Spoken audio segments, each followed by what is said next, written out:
A'udzubillahi minasyaitonirrajim. Bismillahirrahmanirrahim. Alhamdulillahirabbil alamin wassalatu wassalamu ala asyrafil anbiya'i wal mursalin wa ala alihi wa sahbihi ajma'in. Alhamdulillah, bersyukur pada Allah Subhanahu wa taala kerana pada pagi ini alhamdulillah sekali lagi kita dapat bersama-sama dalam sesi Quran. Sebenarnya telah beberapa hari kita tidak bersama-sama dalam sesi penafsiran ringkas daripada Quran mengikut muka surat ini. Tapi alhamdulillah pada pagi ini kita dapat bersama-sama kembali insya-Allah. Moga-moga kita akan dapat meneruskan usaha ini, pemahaman kita, pembacaan kita terhadap apa yang telah diceritakan oleh Allah Subhanahu wa taala kepada kita di dalam Al-Quran ini. Jadi moga-moga kita akan terus dapat bersama-sama insya-Allah setiap pagi pada pukul 6.15 pagi dan tepat insya-Allah, dan kita akan berakhir dalam 20 minit, 25 minit, 30 minit insya-Allah. Moga-moga tidak akan lebih.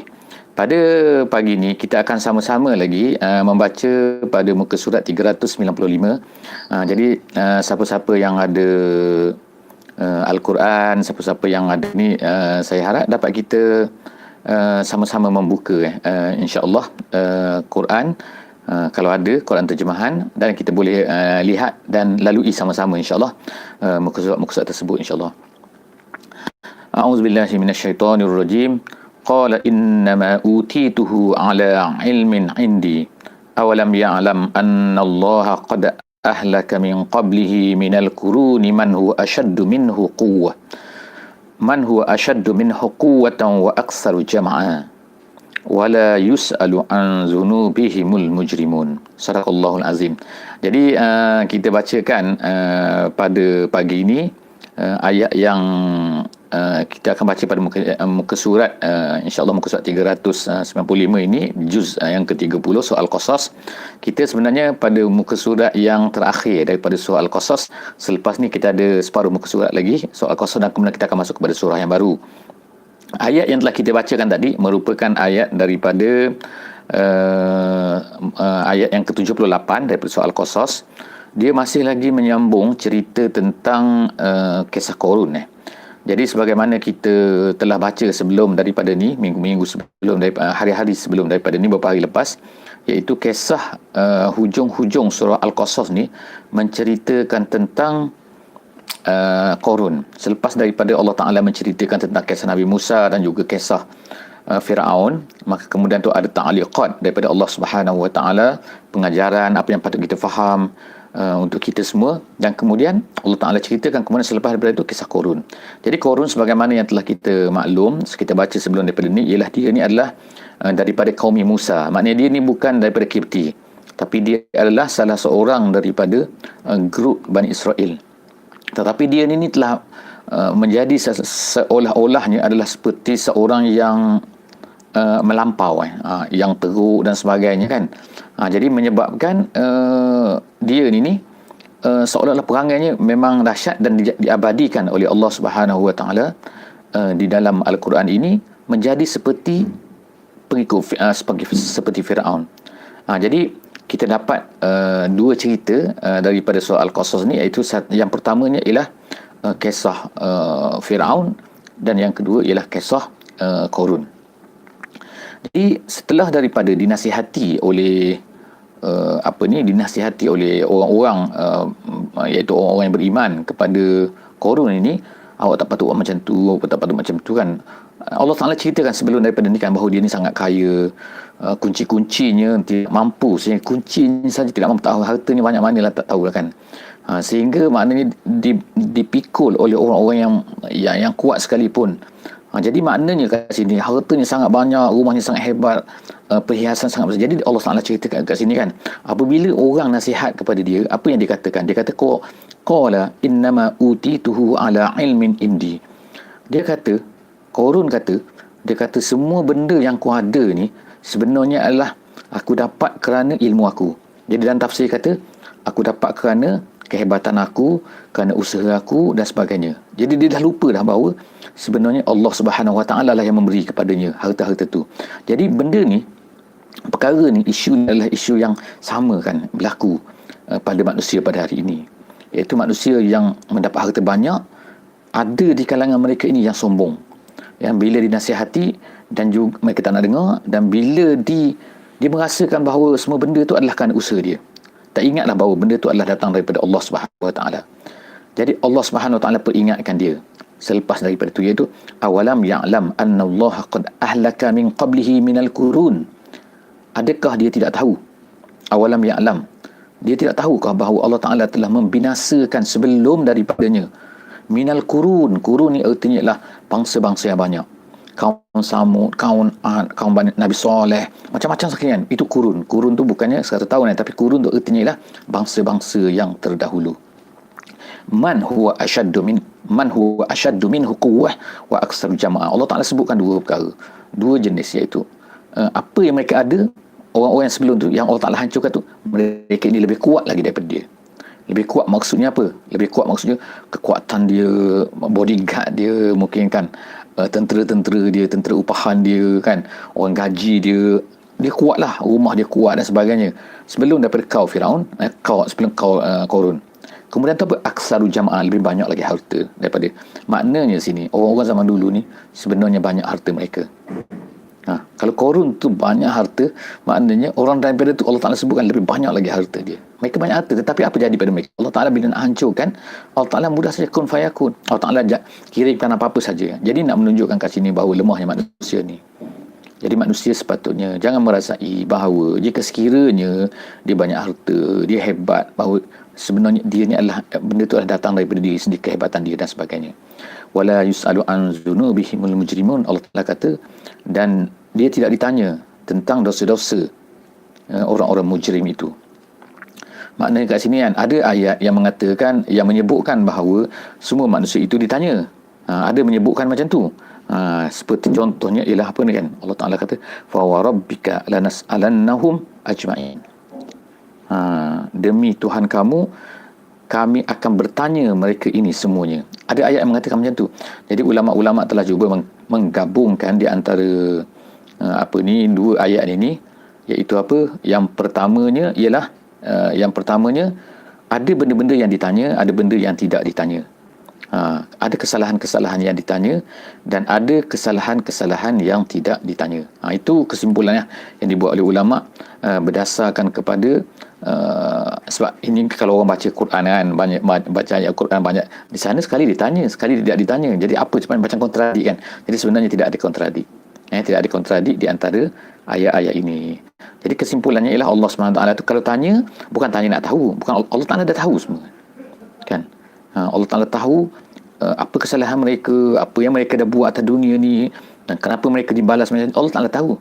Tapi pertanyaan itu hanyalah untuk pertanyaan taubiah, dia kata, iaitu untuk merasakan bagi macam apa kamu buat dulu, dah tahu dah kan, saja kan. Allah Taala sebut macam nak menyakitkan dia lagi.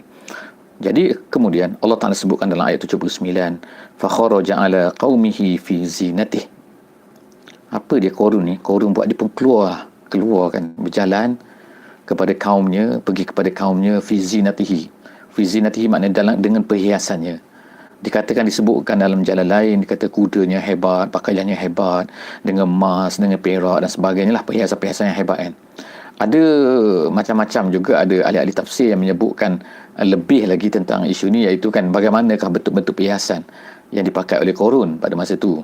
Tetapi ulama seperti Syekh Tantawi, dia menolak benda ni. Syekh Tantawi menolak. Dia kata benda ni adalah daripada khabar-khabar yang dhaif. Jadi kita tak perlu sebut lah, tak perlu terima lah kan. Bukan tak perlu terima, maknanya tak perlu sebutkan lah dalam tafsir. Yang pentingnya Allah Ta'ala sebut ialah fi zinatihi, maknanya dia ni keluar dengan hebat kepada kaum dia. Jadi lepas tu qala allazina yuriduna alhayatad dunya. Bila Korun ni keluar kan, orang tengok dia kan hebat, dia kan kereta dia hebat, kuda dia hebat, perhiasan dia hebat, pakaian dia hebat. Jadi orang-orang yang nak kepada dunia ni, yang ada pemikiran nak kepada dunia, dia kata apa? Ya laitalana mislama utiya Korun. Dia kata, bestnya kalau kita dapat macam Korun dapat. Ini sebiji lah macam apa yang berlaku pada hari ni kan. Bila tengok kehebatan manusia yang hebat-hebat tu kan, akan ada lah orang tengok, rasa. Kalau tak sebut dengan mulut pun rasa dalam hati kan, bestnya kalau kita dapat jadi macam dia kan. jadi selebriti, gaji mahal, harta banyak, bilioner, milioner, macam-macam kan. Ada orang macam tu kan.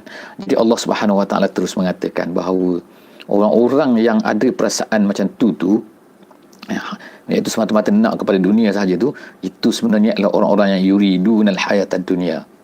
Sebab apa? Kalau orang-orang yang nak kepada akhirat lain pula, cara je kan, iaitu benda akan disebutkan selepas daripada ni. Jadi orang yang nak kepada dunia ni, bila dia tengok Qarun tu macam tu, dia kata innahu lazu hazzin azim. Oh, nasib baiknya dia, nasib baiknya, bernasib besar lah dia kan. Dia seorang tu lah, hazzin tu nasib, azim tu besar. Masya Allah, bestnya nasib, macam betul lah dia kan, kaya kan. Jadi kita rasa nak macam tu kan, ada cita-cita macam tu kan. Jadi perasaan tersebut sebenarnya adalah satu perasaan yang datang daripada hati yang tidak betul. Sebab apa? Sepatutnya macam mana? Sepatutnya ialah waqalal ladzina utul ilma wailakum. Kalau orang yang mempunyai ilmu, waqalal ladzina utul ilma, orang yang mempunyai ilmu akan mengatakan, ilmu tu apa maksudnya? Iaitu orang-orang yang mempunyai iman, orang yang memahami Islam kan. Maknanya kalau kita sekarang lah kan, maknanya kan orang yang faham, orang yang tahu nilai akhirat, nilai dunia, dia tak akan kata macam tu. Dia akan kata apa? Wailakum sawabullahi khair. Dia peringatkan wailakum. Kalau wailakum ni maknanya ialah benda kan, kalau ikut kadang-kadang terjemahan tu celaka kadang-kadang. Tapi kadang-kadang maksud dia ada banyak maksud. Wailakum ni kan, wail tu, tapi kadang-kadang, tapi maksud di sini ialah mata tak boleh cakap macam tu, kamu tak boleh rasa macam tu, gitu maknanya kan.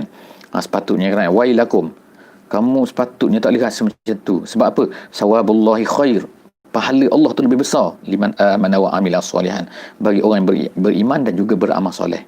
Jadi maknanya orang-orang yang nak kepada dunia, dia akan tengok orang dunia tu hebat kan? Tapi bila dia tengok kepada orang yang buat amal soleh, dia tak rasa nak berminat sangat kan. Dia tak rasa nasib baiklah dia jadi orang baik. Ada orang macam tu kan, tetapi ada orang tidak macam tu. Jadi kita kena ubah kan benda ni kan, iaitu benda kan kena ubah sebagaimana yang sepatutnya. Allah Ta'ala bawa cerita ni supaya mengajar kita semua, bukan nak mengajar orang tu kan, sudah ada orang tu dah mati semua kan, tapi nak mengajar kita ni, supaya kita rasa apa kan, sepatutnya kita rasa sawabullahi khair. Bila kita tengok orang-orang yang dapat pangkat, dapat harta banyak, kita ingat sawabullahi khair. Bukan makna kita ni tidak mengejar harta, tidak berusaha untuk mendapat harta tu. Kita berusaha juga untuk mendapat harta, tapi bukan untuk diri kita, tapi untuk mendapatkan pahala dengan tu. Jadi sebab itulah bila orang-orang kaya yang faham kan, dia mendapat harta, so dia akan infakkan. Sebab apa? Sawabullahi khair, pahala Allah tu lebih besar, liman amana wa amila salihan wala yulaqqaha illa as-sabirun. Tak akan dapat benda ni melainkan orang sabar. Sebab apa? Dalam tafsir yang lain disebut, dia kata nak mendapat pahala ni kan, ia kena banyak sabar. Sebab apa? Nak beramal dengan Islam ni kena banyak sabar. Memang betul kan tak? Kita kan nak beramal soleh kena sabar. Kita tengok orang, kita kadang-kadang orang buat dosa untuk dapatkan pendapatan kan. Jadi kita tak sanggup buat benda macam tu kan. Orang sanggup rasuah macam-macam sekali. Sebab apa? Untuk dapatkan harta. Jadi kita tak nak benda tu kan. Kita tak kejar benda tu. Sebab apa? Kita tahu wala yulaqqaha illa sabirun, tak akan dapat pahala tu melainkan orang-orang yang sabar. Seterusnya ialah apa yang terjadi. Allah Ta'ala pun tunjukkanlah bila dah sampai kepada klimak ni, Qarun ini dah teruk sangat. Allah Ta'ala pun kata fa khasafna bihi wa bidarihil ard, maka kami tenggelamkan. Maknanya kalau ikut khasafa tu dalam bahasa Arabnya, makna dia mula ada lepas tu hilang. Jadi termasuk kat sini juga ialah kalau ikut dalam tafsir kata an-nuzul fil ardi, tiba-tiba mana kita kata tenggelam lah, kita kata dihisap bumi, kita kata kan bumi terbelah, tengok tak ada dah, masuk dalam bumi dah, gitu kan. Jadi an-nuzul fil ardi tu dikata khasafa. Kalau bulan tu gerhana, kita panggil juga khusuf, khusuful qamar. Sebab apa? Bulan mula-mula ada cahaya dia, tiba-tiba hilang cahaya dia, khusuf. Jadi khasafa tu mula-mula ada, tapi tak ada. Jadi sebab apa? Dihisap di bumi. Sebab itulah kata Qarun ini dihisap oleh bumi. Jadi masuklah ke dalam tanah semua sekali, dia dan juga wabidarihi, dan rumahnya. Bukan rumah biasalah kan, istana lah kan, of course kan, istana besar yang semua hilang. Sebab itulah kalau pergi ke negeri Mesir sekarang ni, ada satu tempat nama dia Buhairah Qarun nama dia. Tasik Qarun. Satu tasik yang besar. Lebih kurang besar. Beberapa puluh kilometer besar dia. Tasik tengah-tengah padang pasir. Tempat tu di Fayum. Satu tempat di Fayum, lebih kurang 100 km ke selatan Kairo tu. 150 km sampai satu bandar nama Fayum. Kemudian kita boleh pergi daripada Fayum tu, kita pergi ke Tasik. Satu tasik yang besar. Tasik tu ada ikan, ada macam-macam dalam tu. Kan, macam laut. Ada gelombang, ada macam mana. Tapi tengah padang pasir. Jadi, tasik tu dinamakan oleh orang Mesir sebagai Tasik Qarun. Jadi, dikatakan tasik itulah, tempat itulah di mana Qarun itu ditenggelamkan. Lalu dia menjadi tasik. Dan ikan-ikan tu sebenarnya adalah harta daripada Qarun tu yang menjadi ikan. Wallahu a'lam bisawab. Itu kata orang Mesir lah. Saya tak tahu. Okey, itu kepercayaan karut ke mana nak kata apa mereka. Tapi yang tenggelam dihisap oleh bumi ini, ditarik oleh bumi ini, itu memang disebutkan oleh Allah Subhanahu Wa Taala di dalam ayat ini, iaitu fa khasafna bihi wa bidarihi al-ardh fama kana lahu min fi'atin yansuruna. Tak ada orang boleh tolong dia. Kan tentera dia ramai, bodyguard dia ramai, apa benda kan ramai kan semua, tapi apa boleh buat? Tak ada orang boleh tolong dia. Fama kana lahu min fi'atin yansurunahu. Tak ada orang, tak ada grup yang boleh tolong dia min dunillah, selain daripada Allah. Allah Taala saja yang boleh tolong dia. Kalau Allah Taala nak tolonglah, wa ma kana minal muntasirin, dan dia pula tak boleh tolong diri dia sendiri. Jadi seterusnya lepas tu apa jadi? Jadi lepas daripada tu tersedarlah orang-orang yang tadi yang kagum sangat tengok harta dia tu, masya-Allah, hebatnya dia, sedapnya dia, sedap. Sekarang bila tengok benda tu berlaku, wa asbahal ladzina tamannau makanahu bil amsi yaqulun. Orang-orang yang dulunya, amsi tu kemarin, tapi maksud sini yang dululah, yang sebelum daripada ni, yang amannau makanahu, yang bercita-cita nak macam dia tu, nak jadi macam Firaun, nak jadi macam Qarun. Apa benda? Dapat harta banyak kan, dapat masuk dalam Forbes kan, masuk dalam senarai kan, 10 millionaires, billionaires, apa benda semua tu kan. Dulu bercita-cita macam tu lah, bestnya.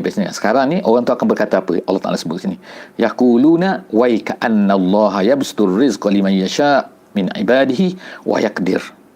Barulah dia berkata, dia kata apa? Wai ka'anna ni ada banyak penafsiran ulama. Kalau tengok dalam tafsir, dia kata ni paling kurang ada 5 maksud wai tu. Wai ka'anna gitu. Ka'anna, wai ka'anna, ada 3 perkataan kat situ. Jadi apa maksud wai kat sini? Wai bukan wai tu, wai ka'anna. Jadi kalau ikut sini lah, maknanya ialah dia boleh jadi satu maknanya ialah makna perkataan ta'ajub. Ta'ajub ni kalau ikut dalam terjemahan oleh Syekh Muhammad Basmeh ni, dia kata, wah, sesungguhnya Allah Ta'ala memewahkan rezeki bagi sesiapa. Macam wallah alam kan, boleh faham tak boleh faham, wah macam ni, wah macam kagum. Tapi maksud kat sini, dia mula teringat kepada kehebatan Allah Subhanahu Wa Ta'ala. Bila wai ka'anna ni macam orang-orang tu berkata, siapa yang berkata ni? Dulu orang yang kagum sangat dengan Qarun ni, maka dia akan berkata pada hari ini, oh, sungguhlah gitu, Allah Ta'ala beri rezeki pada siapa yang dia nak, dan Allah Ta'ala tak beri rezeki kepada siapa yang nak. Jadi maknanya, banyak rezeki, tak banyak rezeki ni, luas rezeki, kaya, miskin ini bukan penentu kepada hebat tak hebat orang tu. Sebab apa? Allah Ta'ala boleh beri. Kepada Firaun Allah Ta'ala boleh beri kekuasaan, kepada Qarun Allah Ta'ala boleh beri harta, kepada Haman Allah Ta'ala boleh beri macam-macam. Mana siapa-siapa Allah Ta'ala boleh beri kan. Tetapi kan, apa yang Allah Ta'ala tak beri, apa yang lebih hebat daripada itu semua, itu sawabul akhirah. Jadi sebab itulah kat sini kata, laula an mannallahu alaina la khasafa bina. Barulah mereka berkata pada masa tu, hey, kalau Allah Ta'ala beri pada kita juga, mesti kita akan jadi sombong macam tu, dan kita akan tenggelam juga sekarang ni, seperti mana yang terjadi kepada Qarun. Barulah sedar, wa ka'annahu la yuflihul kafirun. Barulah mereka sedar, nasib baik mereka sedar. Itu juga dia kata why ni ialah kata-kata an-nadam. An-nadam ni maknanya menyesal. Menyesallah dulu kita macam tu. Sekarang ni alhamdulillah kita kan, itu nasib baiklah kita ni kan, tak berjaya seperti orang kafir. Orang kafir ni tak berjaya rupanya. La yuflihul kafirun. Kemudian ayat yang kita sebelum daripada akhir ni, Allah Subhanahu sebut, tilkad darul akhirah naj'aluha lil ladzina la yuriduna uluwan fil ardi wala fasada wal akibatu lil muttaqin. Allah Taala sebut ni apa ni, kaedahnya kan. Kaedah dalam kehidupan ni. Konsep dalam kehidupan ni kan. Benda ni tidak akan berubah selama-lamanya. Iaitu apa? Allah Taala sebut tilkad darul akhirah. Itulah di negeri akhirat. Jadi yang akhirnya ialah negeri akhirat. Yang kami tak akan jadikan, la naj'aluha lillazina la yuriduna uluwan fil ardi. Yang kami jadikan dia ni, akhirat ini, untuk orang yang tidak menghendaki kebongkakan. Tak dapat nak kehebatan di atas dunia ni, wala fasadan, dan tak nak buat benda-benda merosakkan. Jadi maknanya Allah Ta'ala tak nak beri benda ni semua ni kalau orang tu atas dunia ni bongkak. Sebab tu ada dalam hadis kan Nabi SAW sebutkan, la yadkhul jannah man kana fi qalbihi habbatu khardal min kibrin. Orang yang ada perasaan walaupun sebiji biji sawi daripada takabur, maka Allah Ta'ala tak akan bawa masuk syurga.